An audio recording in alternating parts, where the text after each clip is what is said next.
Hello everyone and welcome to another episode of Dammit Jim's Gun Info. What I'm going to talk to you about briefly today is the AR-15 rifle. As you can see, this is a AR-15 style rifle in front of you. This is a Sharps receiver with an FN upper, Fabrique Nationale. It's 20 inches with the fully integrated rail. So the AR-15 rifle, generally speaking, is either in 5.56 or 223. There are other calibers that you can actually get, which just requires you to merely change the upper receiver and perhaps a magazine block to accept magazines, for example, Glock magazines, for a 9mm version of this rifle. As you can see, the barrel is longer than 16 inches, which indicates that this is a rifle, because anything in a rifle configuration has to be 16 inches or longer as far as the barrel.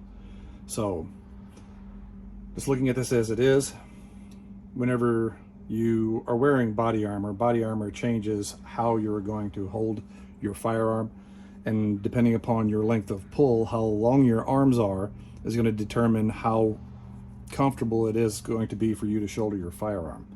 So that's why I've opted for the collapsible stock, because it allows you a whole bunch of options as far as full extension, or when you're wearing body armor, which will add space to your chest area, which will allow you to then adjust that length of pull so it's comfortable whenever you're actually engaging your firearm. One of the different things that are out there, this is the 5.56 rifle round. This is the M855. As you can tell, it's got the green tip on it. So when you look at this weapon, you will see that it has a optic on top with target turrets. I like the external target turrets, which means some of the older scopes and other scopes that are out there have a adjustment where you would screw this piece off and then you would make your adjustments for your rifle to zero it at a certain distance, and then you would screw the caps and everything back on, meaning that you would not be able to really do any adjustments to your weapon unless you unscrewed these caps. These are external target turrets, which means that these are set up specifically to allow you to make your adjustments as they are, because all the markings are on the outside, as you can see right there. Same thing for your power on and off button for the illumination for the reticle. And it's the same thing for the windage. You can adjust all that stuff, looking at the knock here on the side where the little dot is, and you can make your adjustments from there without having to put the cap back on and seal everything up. Now, as you can see with this weapon, it's obviously clear, but we'll pull the magazine out anyway. There's a Magpul windowed black polymer magazine for 5.56 by 45, and then you have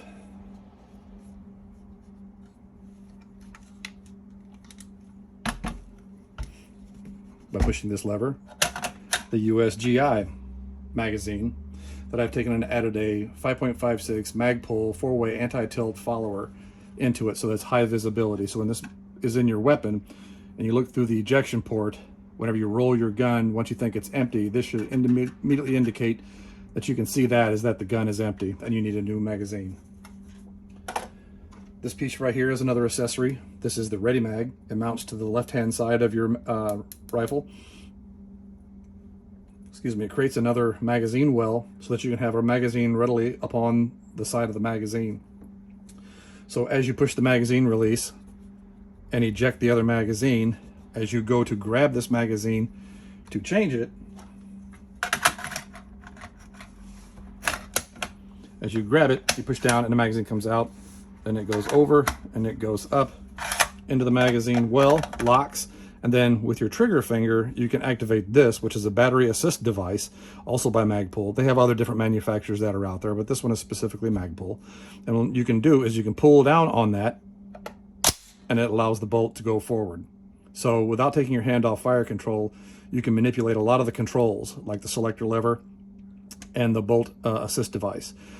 So what you can do is, whenever you have this weapon, you're engaging it and has an issue and you want to lock the bolt back, as you pull the charging handle back, you just lift up on this and it will lock the bolt back, just like that. To drop the bolt is you can change a magazine out if it doesn't lock back. But to drop the bolt now, all you have to do is pull down and allows the bolt to go forward. As you can see, it's got an ambidextrous selector lever on both sides so that you can switch shoulders with it and still be able to manipulate the controls comfortably. It has an ambidextrous charging handle, so I can pull and I can activate this charging handle from either side. It has a flip-up iron sight, just like this one right here. So it allows you to, if the scope goes down, I can pull this off my gun, and then I can use this iron sight by flipping it up and utilizing the front sight right there. The handguards and everything are covered with Knight's Armament rail covers with a Magpul angle foregrip to get a better forward end grip. I like to shoot these thumb over bore.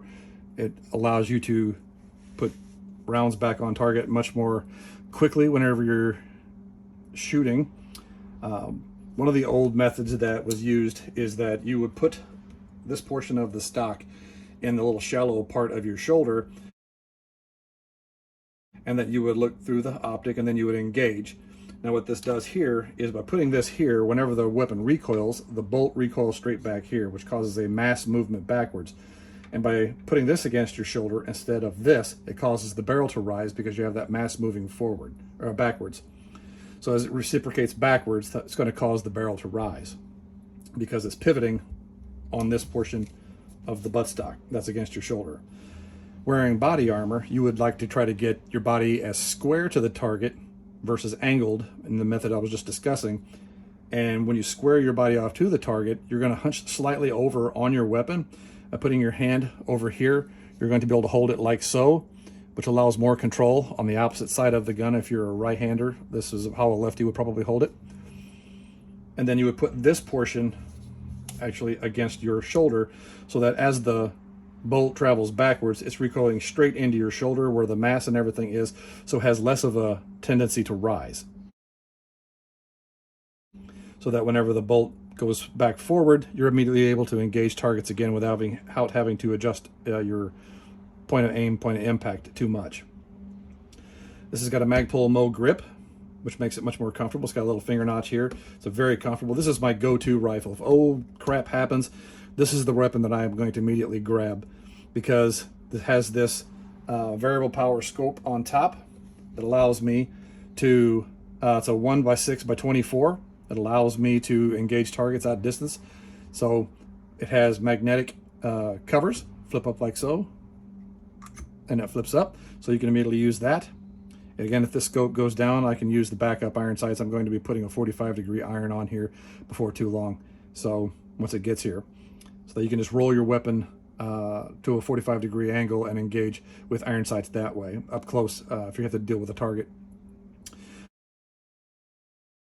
So to close these down, you just, and it magnets right there in the lid, locks it down nice and tight. So this is a very fun firearm to shoot in 5.56. This is as close to a service rifle as you're going to get without the select fire lower receiver, because again, it's got the 20-inch barrel. The M4s have shorter barrels. I prefer the 20-inch barrel because when you're shooting the 5.56 round, it was designed velocity-wise to use out of a 20-inch barrel. And because of the proliferation of the M4 with the much shorter barrel, the rounds weren't having the effect that they were wanting to have on targets.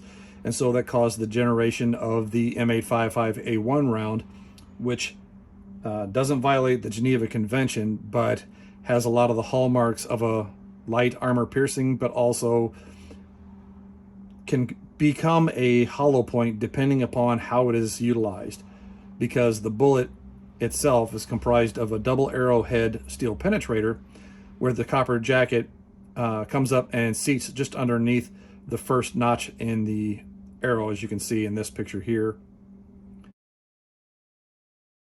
So whenever this round is moving through a target, hydrostatic shock on a tissue target will cause it to allow the steel penetrator to keep going, and the copper jacket will peel off and then fragment into the target, causing the damage necessary to incapacitate a target.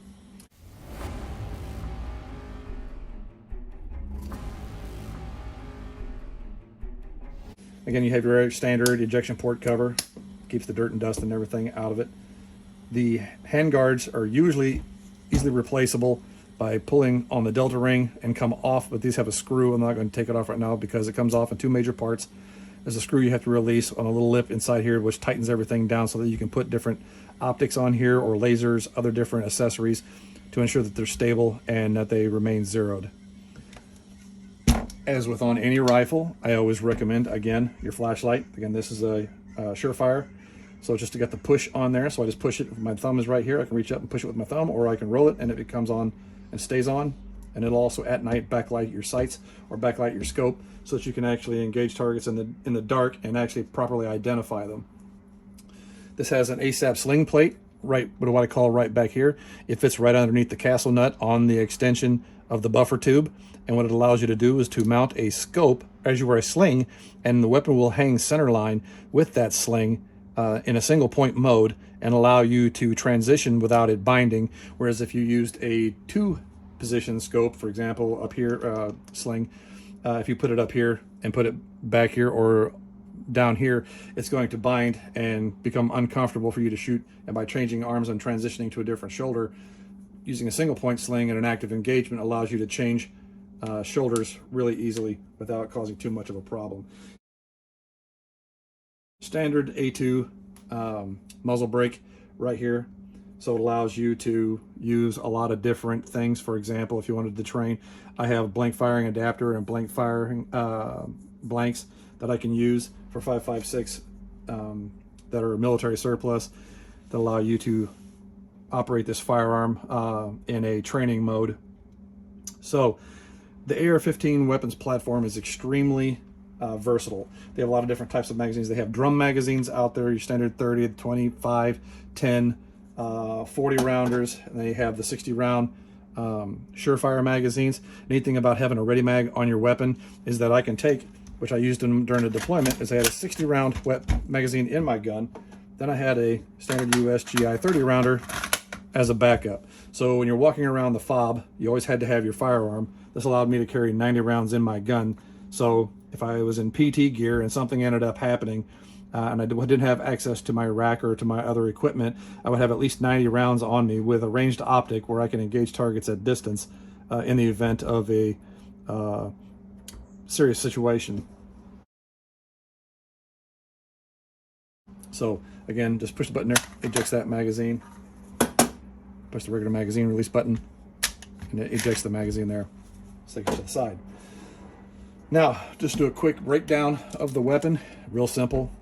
Okay, we want to make sure that we're clear. This is the forward assist. For those of you who are not aware, the forward assist fits on the bolt and has teeth that engage on the bolt, as you can see right there. I'll show you in a moment further. And so if this weapon doesn't go all the way into battery, you can push the forward assist and it makes sure the weapon goes into battery. So that was a perfect example right there, because sometimes there'll be an issue with feeding and the round will be almost into the chamber and the bolt itself will not have popped around with the extractor onto the base of the round, and that little push will actually fix that problem, and then you can actually fire your firearm at that point. No more problems. So to disassemble is real simple. You end up popping the takedown pins out. You have the front and the rear. When you have the front one engaged, what it does is it allows you to clamshell. What I always lay your gun, just clamshell like you would a clamshell. And then what you do is you pull your charging handle back, and there's your standard 5.56 bolt carrier. So this is a complete bolt. So as you can see, it's got the gas ring, the gas key has been staked. Part of the metal has been deformed into the screws to keep the screws from backing up or coming out of the firearm. To disassemble this, you would simply end up pulling your firing pin, retaining pin out. You pull that out. Then you'll get your firing pin out, free falls out. Then you'll push the bolt backwards into the bolt carrier, and then pivot the pivot pin. Then what you'll do is you'll pull it out, or sometimes just slap it like so, and it comes right out. Then you'll take your bolt out. So this is your bolt carrier. This is a standard bolt carrier. It is effectively two pieces. The gas key is screwed into the top of it, and then you have the 2 screws that screw it into place. They're torqued into position and then are staked to keep them from backing out. So there's your complete bolt carrier. Here's your complete bolt. As you can see, there are the gas rings right here. I use the McFarlane gas ring, which is one continuous loop, like a key ring, instead of the 3 gas rings that are on here.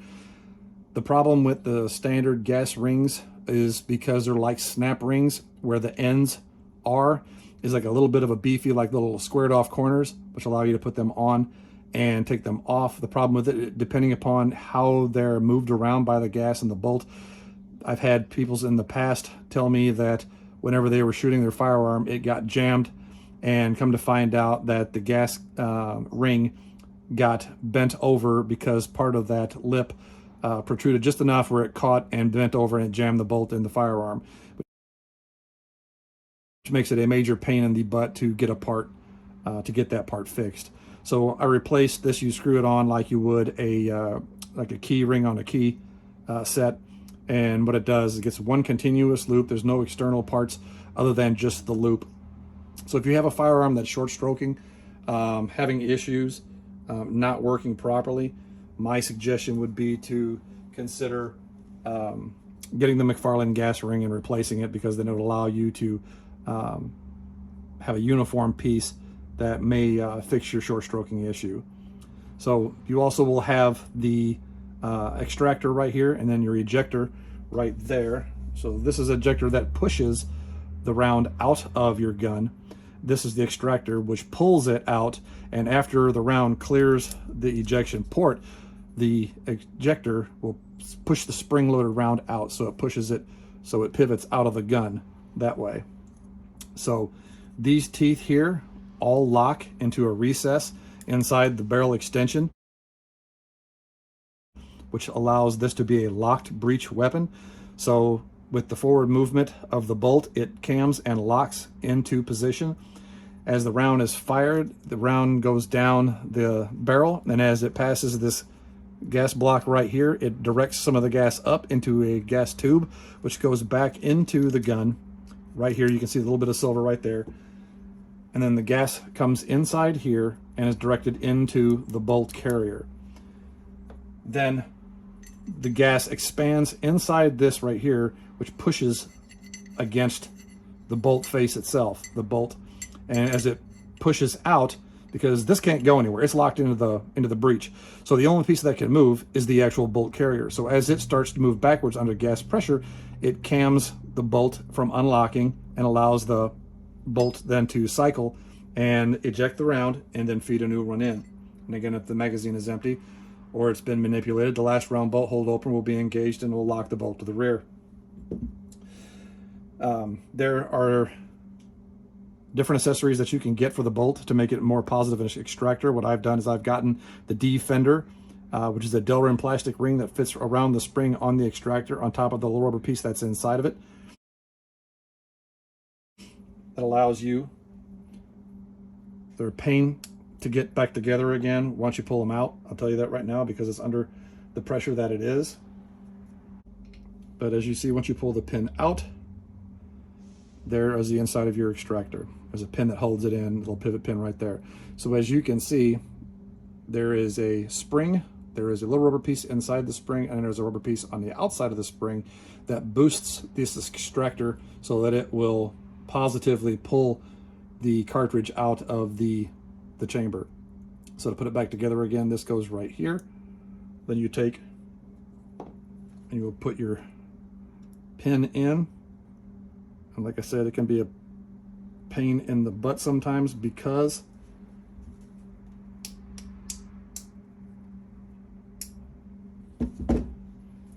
it's under a lot of pressure. So take your little pair of pliers and you can just tap it into place. Make sure it's all the way in so you don't feel any protrusion, so there's nothing to drag. Perfect. So then what you do is you take your bolt, put your bolt inside your bolt carrier. If you're looking at your bolt and your bolt carrier as you're assembling it, as you look at it like here, this is the way it should be oriented with the extractor as you're facing it at about 10 o'clock. So that whenever you put your pivot pin in,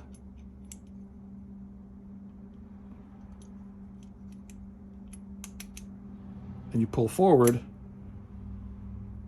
I should be able to pivot that. There it is. So that's nice and square. So as you can see, this will lock your round into the chamber with the teeth, so that when the round is fired, it unlocks and moves backwards. You can see it cammed, and now it will throw the round out of the ejection port. Okay, so then what we'll do, pull that forward, take your firing pin, drop your firing pin into your bolt. You'll get your bolt, your firing pin, retaining pin, and you'll push that in, and it locks into place. Now your bolt is fully assembled. You'll pull your charging handle back slightly. It runs in a track on the inside, and you'll slide this forward, lift up gently, and then just push forward, and it should lock into place.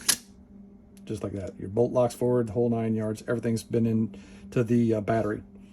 Now your trigger internals are everything here. Here's your last round bolt hold open. As you can see, whenever I manipulate the battery assist device, how that works. And that's the piece that will stick up once.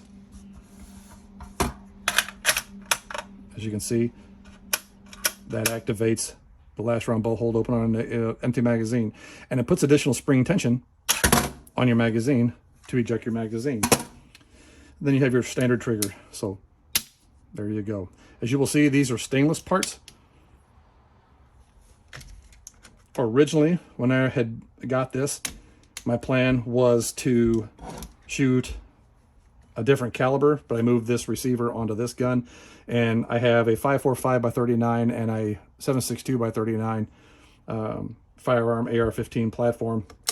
And then after I moved that one over to here, the 5.45 by 39 over here, onto this 5.56, once I got this upper, then again, also in those, because there are corrosive types of ammunition out there, you have less of a worry about your trigger mechanism dealing with anything that may or may not be corrosive.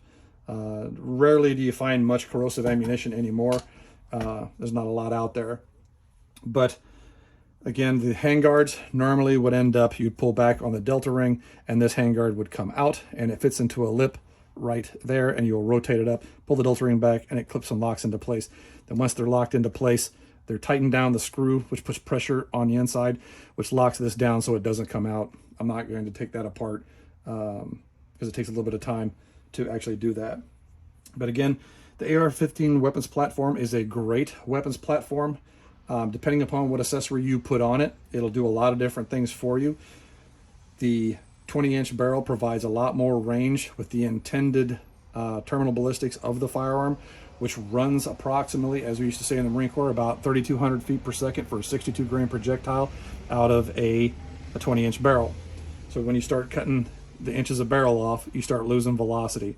And then again, the way the 5.56 round works, it wounds because of velocity and what it does when it impacts a target at velocity. So lots of different accessories that you can put, whatever different stock. You can put a fixed stock. You can put a different Magpul stock on here. There's other different manufacturers that are out there that you can put into on these. They're really, really simple because to take it off, it's pull it all the way back.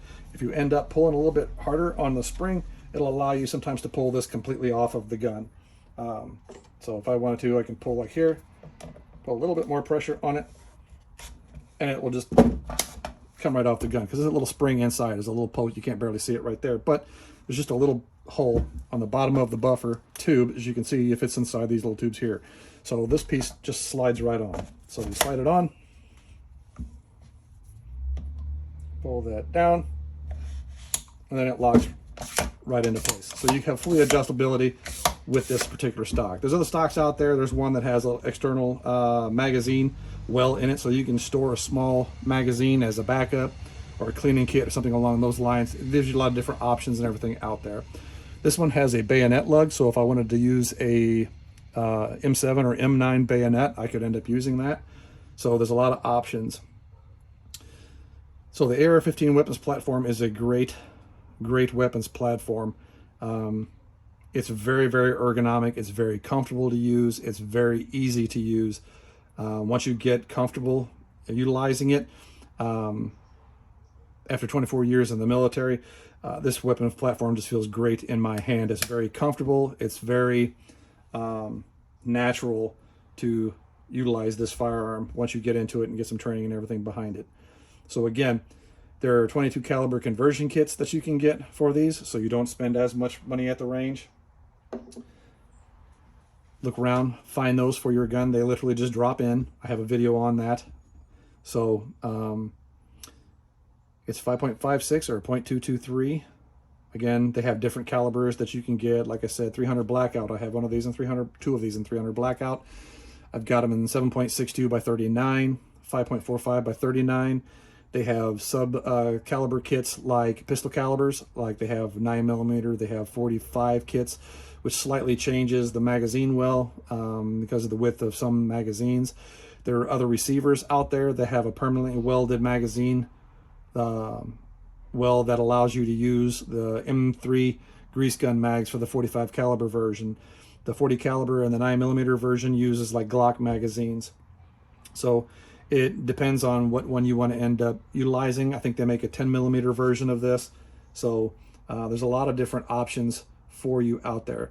Now they make a bigger, beefier version, which is actually called the AR-10 or SR-25, other different whiz-bang terms for them, and they have one in 308. Daniel Defense, I believe, makes one of these with the proper mag well, the whole 9 yards, and I think it uses Magpul magazines for 300 Win Mag. So the AR platform is extremely versatile. As a matter of fact, if you pop these two pins out right here, you'll have to replace the carbine buffer with the actual standard rifle buffer.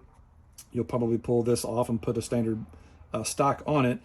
But there's an upper receiver in, I believe, 338 Lapua and 50 BMG or Browning machine gun that are both single shot and magazine fed that allow you to seriously up your caliber for this firearm in this weapons platform, when reality all you do is pop these two pins out, take the old receiver off, put the new receiver on, pop the two pins and everything back in, get the appropriate magazine, and bango, rock and roll, you've got that new caliber.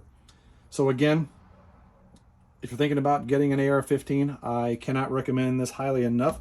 It is a great weapon for home defense because it is extremely comfortable to use, but because it can be long, my recommendation is if you get one for home defense, practice moving around your house with this. Get a flashlight so you can identify your target. The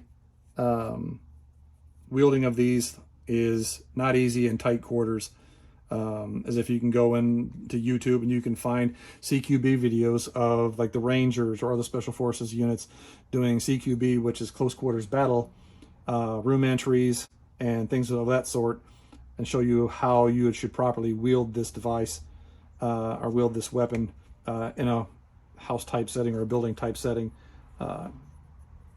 So just be aware that that barrel is kind of long. So depending upon how you how your building and everything is, that wielding this in a closed environment is going to be a bit tricky and tough. So just be aware of that if you buy one of these for home defense. But again, like I said, I cannot recommend these enough. They're a great weapon. There are a lot of different low receivers out there. There's all different types of manufacturers that are out there. Sharps is one of them. We have several here in the state of Washington. Olympic Arms was one. Of course, Smith & Wesson makes the receivers. So there's a whole bunch of different type of companies that make the receivers. So when you get a mil-spec receiver, most receiver companies, I think, now are starting to get away from the commercial version and going with the mil-spec just because it makes things so much easier. There is a difference between a commercial tube and a mil-spec tube for the buffer, as an example. So you just have to be aware of that whenever you're getting your receiver. That's why I like the mil-spec receivers. I build these ARs. So spent a little bit of time in the Marine Corps arms room, and so I like building these. Have all the toolkits and stuff like that. As you can see, one of the videos is about the Master Armorer's toolkit. So that's not the end-all be-all kit. However, it's what I use because a lot of the tools make it really easy to build these. The only part that you really need to buy on through a gun dealer right now is the stripped lower receiver.